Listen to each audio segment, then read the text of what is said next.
Hello बच्चों, क्या हाल है आप लोगों के। आज हम पढ़ेंगे mechanical properties of solids. Solids वाले केस में हमने देखना क्या क्या है कि सॉलिड की जितनी भी फिजिकल अपीयरेंस वाली प्रॉपर्टी होंगी वो सारी प्रॉपर्टीज हमने किसमें पढ़नी है, इस वाले चैप्टर के अंदर। स्टार्ट करते हैं सबसे पहले सॉलिड्स पार्ट। सबसे पहले देखिए इसके अंदर, अब हमने सबसे पहला पॉइंट आता है कि रिजिड बॉडी। क्या आता है? Rigid body. अब देखो रिजिड बॉडी कहने को क्या है कि हमारे पास रिजिड बॉडी एक्चुअली होती नहीं है कोई भी। रिजिड बॉडी क्यों नहीं होती है? क्योंकि क्या होता है, हर बॉडी को हम लोग कंप्रेस और क्या करते हैं, इलोंगेट कर सकते हैं, यानी कि बहुत छोटा भी कर सकते हैं और बहुत बड़ा भी कर सकते हैं। तो देखते हैं रिजिड बॉडी में क्या है। रिजिड बॉडी कहती है कि अगर मान लो मेरे पास ये प्लास्टिक की बॉडी होगी, अब मैं इसमें 5 न्यूटन का फोर्स लगा रहा हूँ, ठीक है, 5 न्यूटन का फोर्स लगा रहा हूँ बाहर की तरफ, प्लास्टिक बॉडी है ये, ठीक है, इधर से भी लगा रहा हूँ, तो क्या होगा, इलोंगेट हो जाएगी। तो इसका वैसे तो रिजिड बॉडी है, लेकिन क्या होता है, ये रिजिड बॉडी कहलाई नहीं जाएगी। यानी कि क्या होगा, रिजिड बॉडी को हम कैसे डिफाइन कर सकते हैं कि दो पॉइंट्स के बीच में डिस्टेंस क्या होगा, distance between 2 points is same। यानी कि क्या होगा, दो पॉइंट्स के बीच के डिस्टेंस क्या होगी हमारे पास, सेम होगी। बट एक्चुअली क्या होता है, there is no perfectly rigid body. ठीक, रिजिड बॉडी। अब हमारे पास क्या है कि जब कोई परफेक्टली रिजिड बॉडी है नहीं, तो हम एक काम करते हैं, रिजिड बॉडी के टाइप्स देखते हैं। ठीक है, हमारे पास क्या है कि बॉडी के कुछ टाइप्स होते हैं, ठीक है, कि बॉडी किस किस टाइप्स की होगी। अब उसके अंदर हमने देखा क्या, देखो कि ये हमारे पास एक बॉडी है, ठीक। अब उसके अंदर हमने एक फ्लो चार्ट ड्रॉ करा। फ्लो चार्ट के अकॉर्डिंग हमारे पास क्या मिल गया, 3 टाइप की बॉडीज आ गई। सबसे पहले हमारे पास कौन सी आ गई, इलास्टिक बॉडी। कौन सी आ गई, इलास्टिक बॉडी। सेकंड आ गई इन इलास्टिक बॉडी। क्या आ गई, इन इलास्टिक बॉडी आ गई। थर्ड वाला क्या हो गया, परफेक्टली, क्या है, perfectly in elastic, in elastic. समझ में आ गया कि बॉडी कितने टाइप से हमारे पास, 3 type, elastic body, in elastic body और परफेक्टली इन इलास्टिक बॉडी। अब देखो इलास्टिक बॉडी क्या कहती है कि जितने भी हमारे पास क्या होगा, ये वापस से अपने शेप में आ जाएगी, रिगेन इट्स ओन शेप। ठीक, when removal of deforming force. कहने का मतलब ये है कि अगर मान लो कोई ऐसी बॉडी या कोई ऐसा ऑब्जेक्ट कि जिसको मैं स्ट्रेच करूं और कंप्रेस करूं, वो वापस उसी शेप में आ जाए, तो उसे हम क्या कहेंगे, हम इलास्टिक बॉडी कहेंगे। इन इलास्टिक बॉडी में क्या होता है, partially regain its shape, regain its shape. अब पार्शियली रिगेन इट्स शेप का मतलब क्या है कि बॉडी आधी वापस भी आ रही है और आधी नहीं भी आ रही है। इन केस मान लो हमारे पास क्या है, कोई इलास्टिक रबर है, ठीक है, अब हमने ये किसी मटेरियल की बनी जिससे मैंने इसको स्ट्रेच किया। अब स्ट्रेच करने के बाद क्या वापस इसे शेप में आना है, तो क्या होगा, यहां तक आएगा, यानी कि हल्का सा इसका क्या होगा, इतना पार्ट चेंज आ जाएगा, वापस भी आ रही है। तभी उसने बोला कि in elastic body. In elastic body का मतलब कि पार्शियली रिगेन इट्स शेप, वो पार्शियली अपना शेप को रिगेन करती है, पूरी तरह से नहीं कर सकती है। ठीक है, परफेक्टली इन इलास्टिक का मतलब होता है प्लास्टिक बॉडी।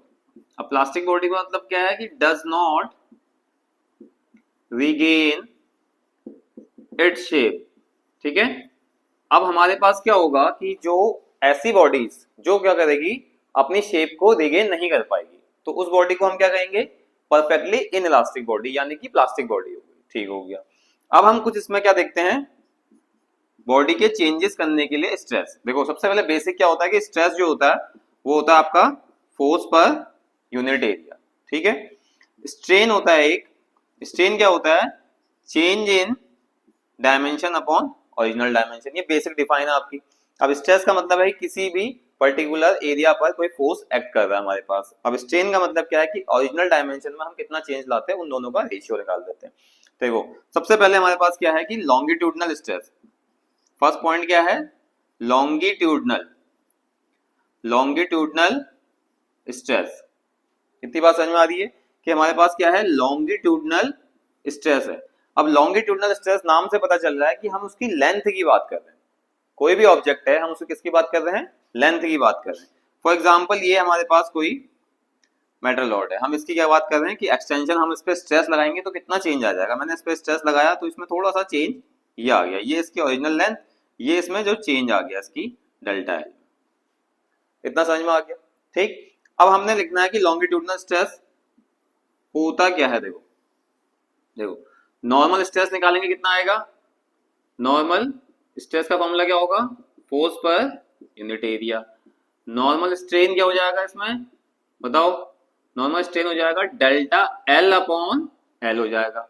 अब हमारे पास एक साइंटिस्ट थे, हुक्स लॉ, ठीक है, हुक्स नाम के एक साइंटिस्ट थे, उनने एक लॉ दिया, उनने बोला कि ऐसा करते हैं, हुक्स नाम के साइंटिस्ट थे, उनने एक लॉ दिया कि स्ट्रेस को डायरेक्टली प्रोपोर्शनल करते हैं किसके, स्ट्रेन के। स्ट्रेस किसके डायरेक्टली प्रोपोर्शनल होगा, स्ट्रेन के होगा। अब स्ट्रेस का फॉर्मूला क्या है हमारे पास, F upon A, directly proportional to strain delta L by L, रख दिया हमने। अब उन्होंने बोला कांस्टेंट ऑफ प्रोपोर्शनलिटी ये हटेगा, तो यहाँ पे हमारे पास एक y आ जाएगा डेल्टा एल बाई एल, जिसे हम बोलेंगे मॉडुलस ऑफ इलास्टिसिटी। क्या बोलेंगे, मॉडुलस ऑफ इलास्टिसिटी और यंग्स मॉडुलस, यंग्स मॉडुलस। इतना समझ में आ गया कि हुक्स नाम के साइंटिस्ट थे, उन्होंने बोला कि स्ट्रेस जो होगा डायरेक्टली, जितना आप स्ट्रेस लगाओगे, जितना आप फोर्स लगाओगे, उतनी उसकी डायमेंशन में चेंज आते जाएगा।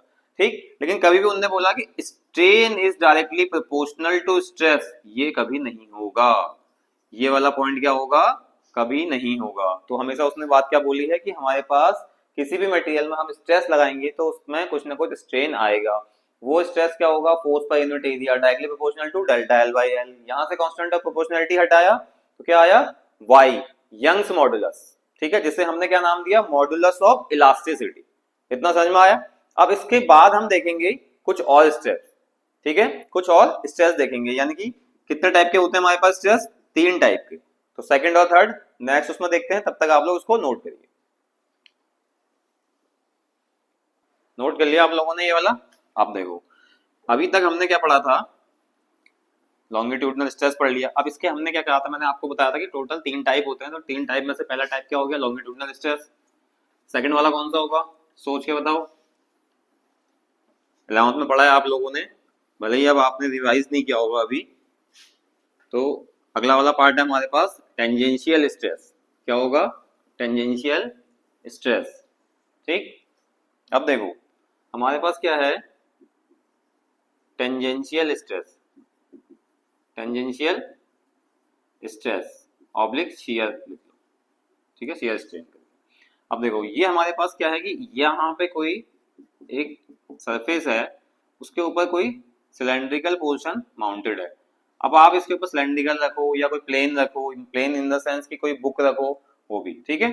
अब क्या होता है कि ये माउंटेड है, यहाँ से थोड़ा सा मैंने इसको क्या किया, टिल्ट किया। अब मैंने फोर्स जब लगाएंगे हम इसके टेंजेंट पे लगाएंगे, कहाँ पे लगाएंगे, हमने फोर्स एक्ट किया यहाँ पे, क्योंकि फोर्स हमारे कितने टाइप के होते हैं, 2 टाइप के होते हैं। फोर्स कौन कौन से होते हैं, 2 टाइप के, आइदर या तो कंप्रेसिव लगेगा, ठीक, या फिर कौन सा लगेगा, इलोंगेटिव लगेगा। कौन कौन से लगेंगे, आइदर या तो कंप्रेसिव या फिर इलोंगेटिव। अब मैंने यहाँ से फोर्स लगाया इसके टेंजेंट पे, तो ये वाला ऑब्जेक्ट क्या हुआ, ऐसे तिरछा हो गया। अब यहाँ पे क्या होगा, डेल्टा एक्स का कुछ चेंज आ जाएगा। ओरिजिनल लेंथ कितनी दे रखी है इसकी, एल दे रखी है। इतनी बात समझ में आ गई। अब हमारे पास हमें बताना है कि टेंजेंशियल स्ट्रेस कितना होगा इसका, टेंजेंशियल स्ट्रेस कितना होगा, force per unit area, tangential या फिर इसको शियर स्ट्रेस कह दो, ठीक है। शियर स्ट्रेस कितना हो जाएगा हमारे पास, फोर्स पर यूनिट एरिया। अब शियर स्ट्रेन कितना होगा इसमें, shear strain theta equal to delta X by capital L.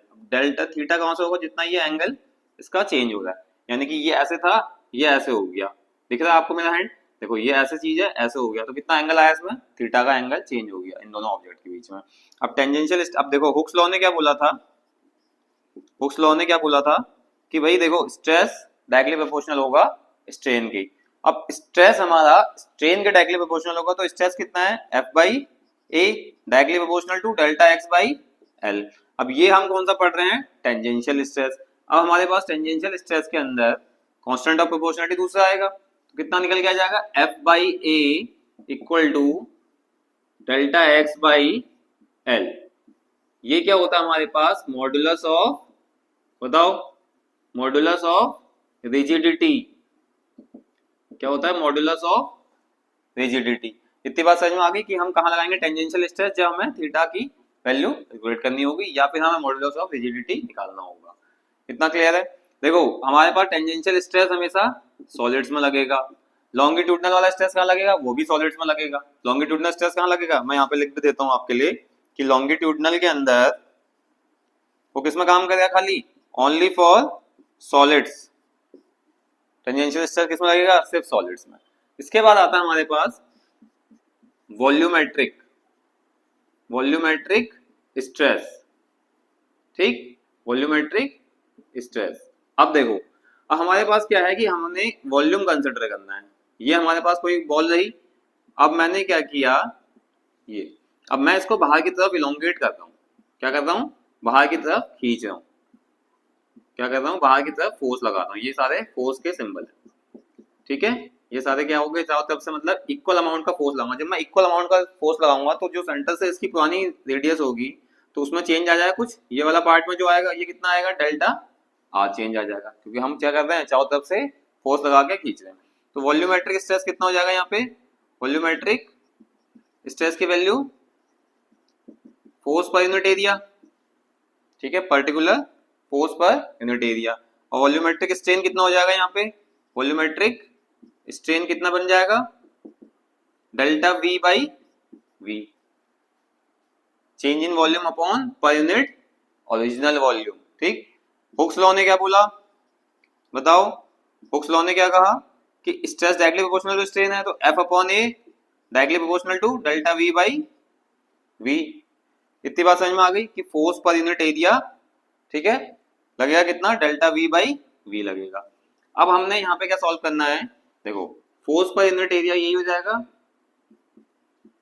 Equal to minus beta delta V upon क्या बन जाएगा, वी बन जाएगा। ये क्या कहेंगे, इसको हम बल्क मॉडुलस, क्या बोलेंगे, बल्क मॉडुलस। समझ में आ गया? इसके बाद हमारे पास आता है कंप्रेसिबिलिटी का टर्म। क्या आता है, कंप्रेसिबिलिटी। ये बहुत छोटा टर्म है, कई बार इसमें ऑब्जेक्टिव क्वेश्चन बन जाता है, जिसे हम के से डिनोट करते हैं।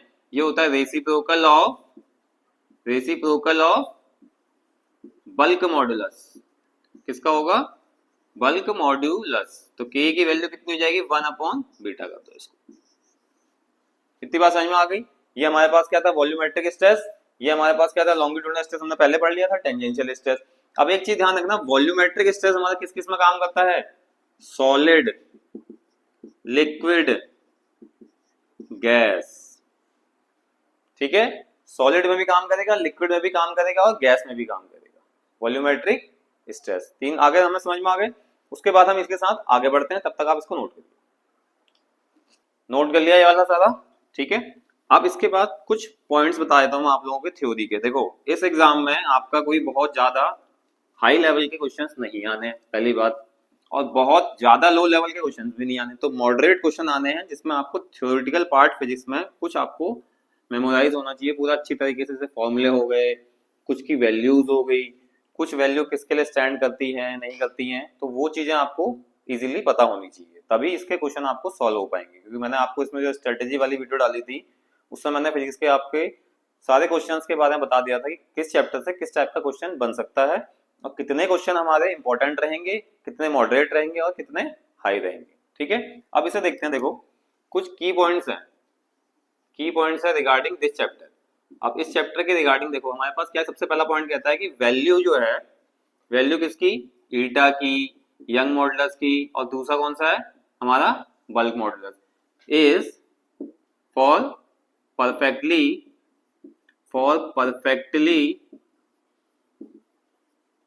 Elastic body is infinite. क्या होता है, perfectly elastic body is infinite.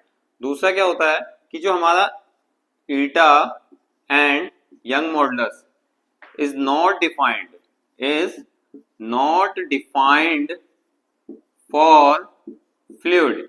अब फ्लूइड में हमारे पास क्या आ गया, लिक्विड भी आ गया और गैस भी आ गया, दोनों चीजें आ गई। थर्ड पॉइंट है हमारे पास कि बीटा सॉलिड का ग्रेटर देन बीटा लिक्विड का ग्रेटर देन बीटा गैस का। ठीक है, अगर आपका इंक्रीजिंग डिक्रीजिंग ऑर्डर आता है क्वेश्चन में तो आप कह सकते हो कि बीटा सॉलिड का ज्यादा होता है, फिर उसके लिक्विड से, और फिर लिक्विड का और कम ज्यादा होता है गैस से। ठीक है, अगला पॉइंट है हमारे पास कि Young's modulus value can be increase और डिक्रीज बाय एडिंग इम्प्योरिटीज। आप क्या कर सकते हो, मटेरियल के अंदर इम्प्योरिटीज को ऐड करके यंग मॉडुलस की वैल्यू को घटा भी और बढ़ा भी सकते हो। ठीक है, 4 पॉइंट हो गए। आप इसमें देखते हैं 5th पॉइंट। ठीक है, 5th पॉइंट कहता है हमारा Young modulus inversely proportional to 1 upon temperature directly proportional to slope. कि अगर स्लोप ज्यादा होगा तो यंग मॉडुलस ज्यादा होगा, टेम्परेचर अगर आप बढ़ाते हो तो यंग मॉडुलस की वैल्यू कम हो जाती है। टेम्परेचर का मतलब कि हम सॉलिड ऑब्जेक्ट मटेरियल का थोड़ा सा उसको हीट कर रहे हैं तो यंग मॉडुलस की वैल्यू क्या हो जाएगी हमारी, कम हो जाएगी। अगला पॉइंट है हमारे पास graph of stress and strain gives the curve for modulus of elasticity। मतलब जो स्लोप बनता है, क्या बनता है, जो ग्राफ के अंदर स्लोप बनता है वो क्या बताता है हमारा, मॉडुलस ऑफ इलास्टिसिटी। ये पॉइंट समझ में आ गया आपको कि हमारे पास क्या है, eta Y B perfectly elastic body के लिए इनफाइनाइट होती है। ईटा एंड यंग मॉडुलस क्या होता है, डिफाइंड फॉर ओनली किसके लिए, not defined for fluid, liquid और गैस के लिए डिफाइंड नहीं होता है। बीटा सॉलिड का ज्यादा होता है उससे, लिक्विड से भी और गैस से भी। ठीक, यंग मॉडुलस किसके लिए कैसे बढ़ाते हो, घटा बना सकते हो by adding impurities. Young modulus का inversely proportional to temperature directly proportional to slope. Graph क्या देता है हमारे पास, जो स्लोप होता है वो क्या बताता है हमारा, मॉडुलस ऑफ इलास्टिसिटी। स्ट्रेस और स्ट्रेन कर्व में जो ग्राफ में जो स्लोप निकल के आता है वो स्लोप क्या बताएगा हमारा, मॉडुलस ऑफ इलास्टिसिटी। अब देखो इसके अंदर एक मेन पॉइंट है। ठीक है, graph of stress strain curve. देखो ये है हमारे पास ग्राफ किसका, स्ट्रेस और स्ट्रेन का। यहां पे हम बना देते हैं स्ट्रेस, देखो ये थोड़ा नीचे बिलो होगा तो हम इसको थोड़ा सा ऊपर लाइन कर देते हैं। ठीक, ये हमारे पास क्या आ गया, स्ट्रेस, और ये आ गया स्ट्रेन। क्लियर। अब हमने क्या करना है, इसका ग्राफ बनाना है किसी भी मटेरियल के लिए। देखो ये हमने एक पॉइंट ले लिया, यहां से इस पॉइंट को हमने डॉटेड करके इसमें डिफाइन कर दिया।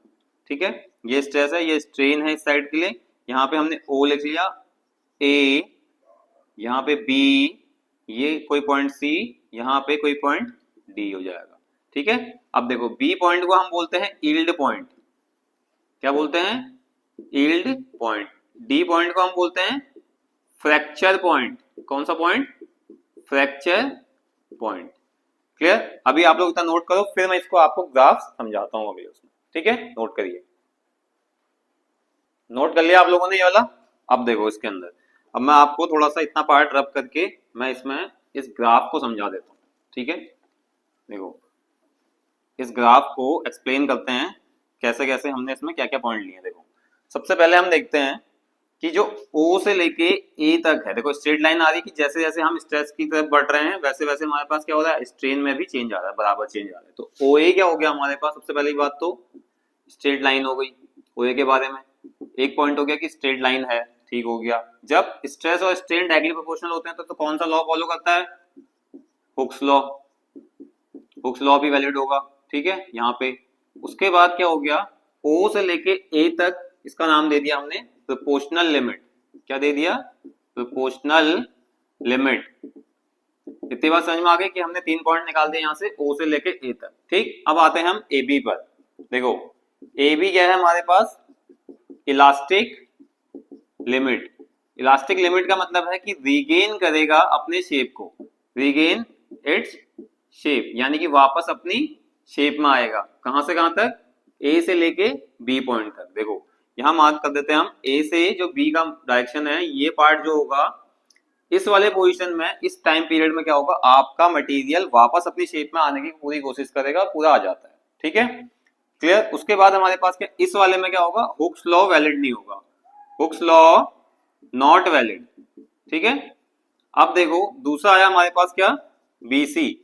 अब बी से सी तक क्या होगा हमारे पास, बताओ, बी से सी तक कौन सा होगा, in elastic limit, in elastic limit कितना होगा, इन इलास्टिक लिमिट आ जाएगी बी पे। अब बी से सी पे जब पोर्शन होगा हमारे पास बी से सी तक, तो यहां से ये आगे की तरफ बैक नहीं आएगा, यानी कि अब ऑब्जेक्ट हमारा क्या होगा, अपनी शेप को वापस नहीं लेगा। तो ये क्या लिख देंगे हम, does not regain its shape. ठीक है, does not regain its shape.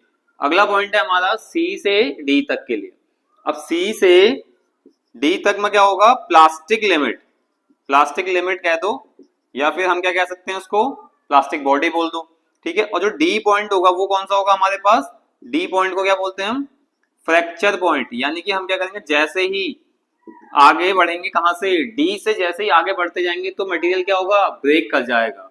ठीक, दूसरी कंडीशन है हमारे पास कि अगर हमारा सी डी लार्ज होगा तो क्या बनेगा, डक्टाइल मटेरियल। कौन सा मटेरियल बनेगा, डक्टाइल मटेरियल। और अगर हमारा सी डी स्मॉल होगा तो कौन सा होगा, ब्रिटल मटेरियल।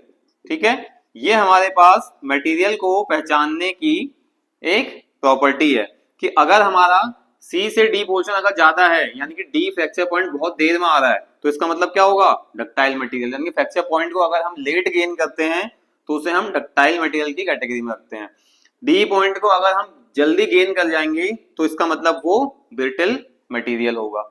ये है हमारे पास स्ट्रेस स्ट्रेन कर्व का ग्राफ। ये हमारे पास क्वेश्चन की फॉर्म में जब भी आएगा तो वो किसी भी उसमें आ सकता है, किसी भी मटेरियल के लिए हम उसको बना सकते हैं। आइदर आपको क्या होगा, 4-5 ग्राफ दे देंगे अलग अलग मटेरियल के लिए, उसमें पूछा जाएगा कि बी पे, सी पे, डी पे इन पॉइंट्स के नाम लिखो, या फिर इनकी प्रॉपर्टी का कोई ऑप्शन दे देंगे तो वो प्रॉपर्टी का ऑप्शन को आपको टिक करना पड़ेगा। ठीक, तो ये है हमारे पास मैकेनिकल प्रॉपर्टीज ऑफ सॉलिड्स। मिलते हैं नेक्स्ट वीडियो में, थैंक यू।